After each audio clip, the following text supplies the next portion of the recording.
السلام علیکم ورحمۃ اللہ وبرکاتہ۔ اعوذ باللہ من الشیطان الرجیم، بسم اللہ الرحمن الرحیم۔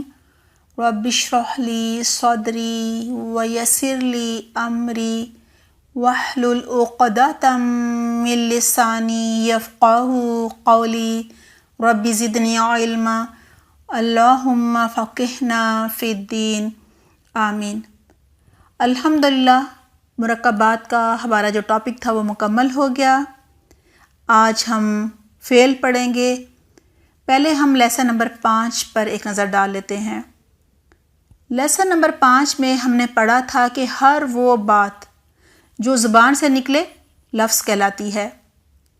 اکلت التمرۃ ولفظت النواۃ، ترجمہ ہے میں نے کھجور کھائی اور گٹھلی پھینک دی۔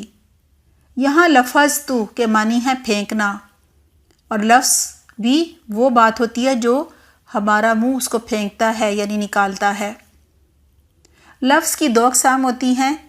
نمبر 1 کلمہ، جو کہ بامانی بات ہوتی ہے، مثلا پانی۔ لفظ کی دوسری قسم ہے محمل، جو کہ بے معنی بات ہوتی ہے، مثلا پانی وانی میں وانی محمل ہے جس کے کوئی معنی نہیں ہے۔ یہی وجہ ہے کہ اس کی کوئی مزید قسم بھی نہیں ہے اور اس پر مزید ہم بات بھی نہیں کریں گے۔ کلمہ اگر واحد ہو تو مفرد کہلاتا ہے، مثلا رب، اس کو مفرد کلمہ بھی کہا جاتا ہے۔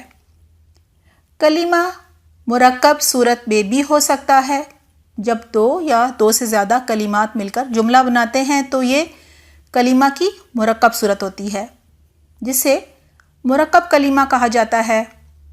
مثلا ید اللہ، ترجمہ ہے اللہ کا ہاتھ۔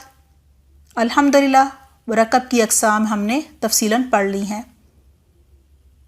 کلمہ کی 3 اقسام ہوتی ہیں۔ نمبر 1 اسم، نمبر 2 فعل، نمبر 3 حرف۔ الحمدللہ، کلمہ کی 2 اقسام اسم اور حرف کو بھی ہم نے تفصیلاً پڑھ لیا ہے۔ انشاءاللہ آج ہم فعل کا آغاز کر رہے ہیں، جسے ورب بھی کہا جاتا ہے۔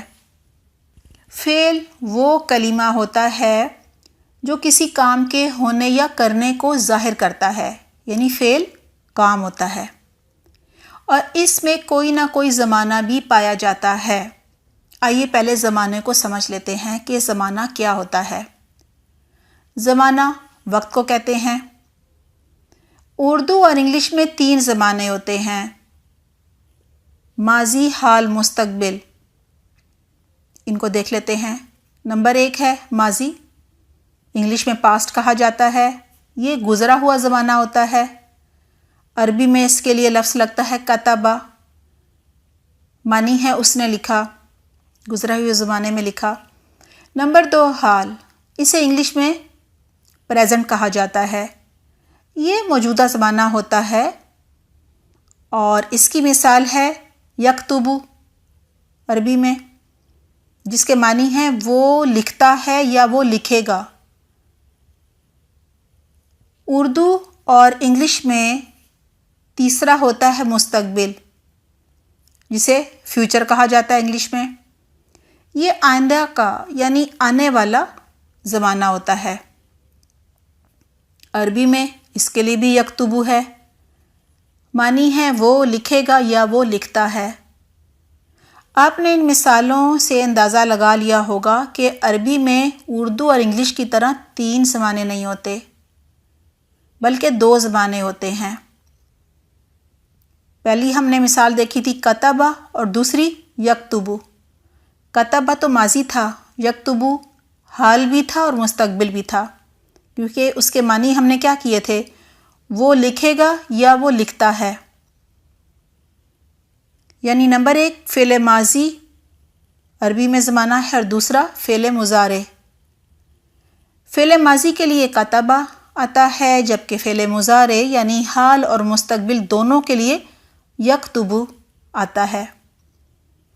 جملے کی مناسبت سے یکتبو کے معنی وہ لکھتا ہے یا وہ لکھے گا کیے جاتے ہیں، لہٰذا عربی میں گزرے ہوئے زمانے کو فعل ماضی کہا جاتا ہے، جو کہ گزرے ہوئے زمانے میں کام کے ہونے کو ظاہر کرتا ہے، جبکہ حال اور مستقبل کو فعل مضارع کہا جاتا ہے۔ فعل مضارع کسی کام کے ہونے کو حال اور مستقبل دونوں میں ظاہر کرتا ہے، جیسے ینصر معنی ہے وہ مدد کرتا ہے یا وہ مدد کرے گا۔ عربی میں فعل ماضی میں کم از کم 3 حروف ہوتے ہیں۔ مثلا ذهب ترجمہ ہے وہ گیا، اس میں 3 حروف جو ہیں ان کو روٹ ورڈز یا مادہ کہا جاتا ہے۔ فعل ماضی کے واحد مذکر غائب کے صیغے میں اگر حروف کی تعداد صرف 3 ہو تو وہ ثلاثی مجرد کہلاتا ہے۔ ثلاثی ثلاثہ سے ہے جس کے معنی ہوتے ہیں 3، اور ثلاثی کے معنی ہیں 3 حروف والا، اور مجرد کے معنی ہوتے ہیں صرف۔ اس طرح ثلاثی مجرد کے لفظی معنی بنتے ہیں صرف 3 حروف والا۔ مثلا نصر، ضرب، کتب۔ اسی طرح فعل ماضی کے واحد مذکر غائب کے صیغے میں اگر حروف کی تعداد 3 سے زیادہ ہو تو وہ ثلاثی مزید فی کہلاتا ہے، جس کے معنی ہوتے ہیں 3 سے زائد حروف والا۔ مثلا انزل، یا 4 حروف ہیں، حمزہ نون زا لام۔ استغفر، نوٹ کر لیجئے اگر فعل ماضی کے صیغے کو فعل کے وزن پر رکھا جائے تو پہلے حرف کو فا کلمہ، دوسرے حرف کو عین کلمہ اور تیسرے حرف کو لام کلمہ کہا جاتا ہے۔ آئیے اس کو مثال سے سمجھتے ہیں۔ ضرب، ضرب کے معنی ہوتے ہیں اس نے مارا۔ اگر ضرب فعل کے وزن پر رکھا جائے تو ضاد فا کلمہ ہے، را عین کلمہ ہے اور با لام کلمہ ہے۔ یعنی پہلے حرف کو یعنی ضاد کو فا کلمہ، دوسرے حرف یعنی را کو عین کلمہ اور تیسرے حرف یعنی با کو لام کلمہ کہا جاتا ہے۔ عربی میں جب بھی فعل کا ذکر کیا جاتا ہے تو ہمیشہ مفرد مذکر غائب یعنی واحد مذکر غائب کا ہی ذکر کیا جاتا ہے۔ آئیے اس کو بھی مثال سے سمجھتے ہیں۔ جب ہم کہتے ہیں وہ گیا تو مراد ہوتی ہے وہ ایک مرد گیا، یعنی واحد مذکر غائب کا صیغہ استعمال ہوتا ہے، وہ گیا۔ وہ گیا کی عربی ہے ذهب۔ یہاں وہ جسے عربی میں ہوا کہتے ہیں اس کی ضمیر چھپی ہوئی ہے۔ اسی طرح ذهبت، تا کی وجہ سے یہ مونس بن گیا، ترجمہ ہے وہ گئی۔ یہاں وہ مونس کے لیے ہیا لگتا ہے، ہیا کی ضمیر چھپی ہوئی ہے۔ اس چھپی ہوئی ضمیر کو مستتر کہتے ہیں۔ ان مثالوں میں ہوا اور ہیا فاعل ہیں، فعل کے یہ فاعل چھپے ہوئے ہیں۔ آئیے ایک اور مثال دیکھتے ہیں جس میں فعل کا فاعل اسم ظاہر ہے۔ مثال ہے حامد ذهب، ترجمہ ہے حامد گیا۔ دوسری مثال ہے فاطمۃ ذهبت، ترجمہ فاطمہ گئی۔ ان مثالوں میں فاعل حامد اور فاطمۃ ہیں اور ظاہر ہیں۔ ذهب فعل ماضی ہے، اس کا لام کلمہ با ہے، اسے ساکن کر کے اس کے بعد تا زبر تا لگانے سے یہ بن جائے گا ذهبت، معنی ہے تم گے۔ ذهبت میں تا فعل کا فاعل ہے، تا کے معنی ہے تم، یہ مذکر کے لیے استعمال ہوتا ہے۔ اسی طرح فعل ماضی ذہب کے لام کلمہ کو ساکن کر کے اس کے بعد تا زیر تی لگانے سے یہ بن جائے گا ذہبتی، معنی ہے تم گئی۔ ذہبتی میں تی تا زیر تی فعل کا فاعل ہے، یہ مؤنث کے لیے استعمال ہوتا ہے۔ فعل بازی ذہب کے لام کلمہ کو ساکن کر کے اس کے بعد تا پیش تو لگا دینے سے یہ بن جائے گا ذہبتو، معنی ہے میں گیا یا میں گئی۔ ذہبتو میں تو فعل کا فاعل ہے۔ یہ واحد متکلم مذکر مؤنث دونوں کا صیغہ ہے۔ نوٹ کر لیجئے تا، تی، تو وہ ضمائر ہیں جو ظاہر ہیں، جبکہ ذہب اور ذہبت اور ذہبت میں ہوا اور ہیا کی ضمائر چھپی ہوئی تھی، ظاہر نہیں تھی۔ تا، تی، تو ان کو ضمائر الرفع البارزۃ کہلاتی ہیں۔ ان ضمائر کو بارزہ یا ظاہرہ بھی کہتے ہیں۔ یہ صرف فعل بازی کے ساتھ مل کر آتی ہیں اور فاعل ہوتی ہیں۔ یہ متصلہ ضمائر بھی کہلاتی ہیں، یعنی جڑ کر آتی ہیں۔ فعل بازی کے کم از کم 3 حروف ہوتے ہیں۔ مثلاً فعل، یہ 3 حروف جو ہیں یہ الحروف الاصلیہ یا حروف اصلیہ کہلاتے ہیں۔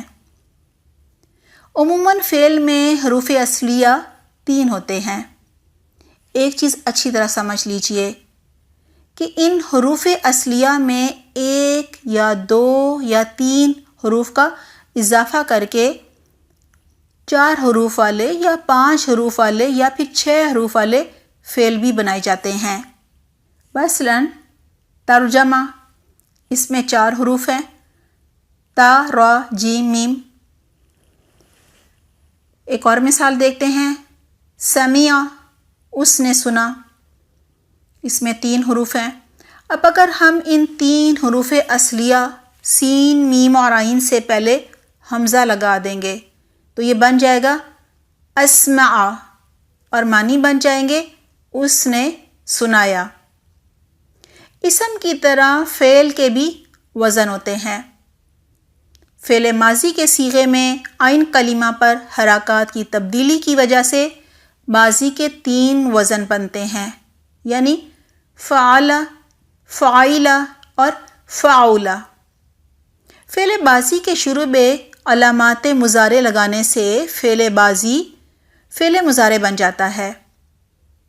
علامات مضارع اچھی طرح یاد کر لیجئے، پہلے بھی بات ہو چکی ہے، یہ 4 ہیں، الف، تا، یا، نون۔ انہیں یاد کرنے کے لیے مختصراً اتین یا یتان بھی کہا جاتا ہے۔ آئیے اس کو مثالوں سے سمجھتے ہیں۔ مثلاً فعل کے معنی ہے اس نے کیا، اس کے شروع میں الف لگائیں گے تو یہ فعل مضارع افعل بن جائے گا، جس کے معنی ہوتے ہیں میں کرتا ہوں یا میں کروں گا۔ فعل کے شروع میں تا لگانے سے یہ تفعل بن جائے گا، جو کہ فعل مضارع ہے اور اس کے معنی ہے تم کرتے ہو یا تم کرو گے۔ اسی طرح فعل ماضی فعل کے شروع میں یا لگانے سے یہ یفعل بن جائے گا، جو کہ فعل مضارع ہے اور اس کے معنی ہے وہ کرتا ہے یا وہ کرے گا۔ فعل کے شروع میں نون لگانے سے یہ فعل مضارع نفعل بن جائے گا، جس کے معنی ہوتے ہیں ہم کرتے ہیں یا ہم کریں گے۔ اس طرح ہم نے فعل ماضی کے ساتھ یتان میں سے 4 حروف ایک ایک کر کے لگا لیے اور دیکھ لیا کہ کیا بنتا ہے۔ یہ بھی نوٹ کر لیجئے، فعل بازی کے 3 اوزان فعل، فاعل اور فعول سے فعل مضارع کے 3 اوزان یفعل، یفعل اور یفعل بنتے ہیں۔ فعل ماضی کا بنیادی وزن فعل ہے، اسی طرح فعل مضارع کا بنیادی وزن یفعل ہے۔ آئیے فعل ماضی کے 3 اوزان فعل، فاعل اور فاعل کو مثالوں سے سمجھتے ہیں۔ ضربا ترجمہ ہے اس نے مارا، یہ فعل کے وزن پر ہے۔ سمع ترجمہ ہے اس نے سنا، یہ فاعل کے وزن پر ہے۔ اسی طرح فاعل کے وزن پر ہے کرما، ترجمہ ہے وہ بزرگ ہوا۔ فعل، فاعل اور فاعل فعل ماضی کے بنیادی اوزان ہیں۔ ان سب کا مجہول وزن فعل ہے۔ مثلا کتب معنی ہے اس نے لکھا، اس کا مجہول کتبہ ہے جس کے معنی ہوں گے وہ لکھا گیا۔ اسی طرح شریبہ سے بنے گا شریبہ، وہ پیا گیا، اور کرما سے بنے گا کریما۔ یہ بات بھی نوٹ کر لیجئے، فعل مجہول کے ساتھ فاعل نہیں آتا بلکہ صرف مفعول آتا ہے، اس کو نائب الفاعل کہتے ہیں۔ اس کی وضاحت بعد میں کی جائے گی انشاءاللہ۔ آج ہم نے آپ کو فعل کا تعارف کروایا ہے، اگلی دفعہ ہم زمانے کے اعتبار سے فعل کی اقسام کو جانیں گے۔ سبحانک اللہم و بحمدک، نشہد ان لا الہ الا انت، نستغفرک و نتوب الیک۔ والسلام علیکم ورحمۃ اللہ وبرکاتہ۔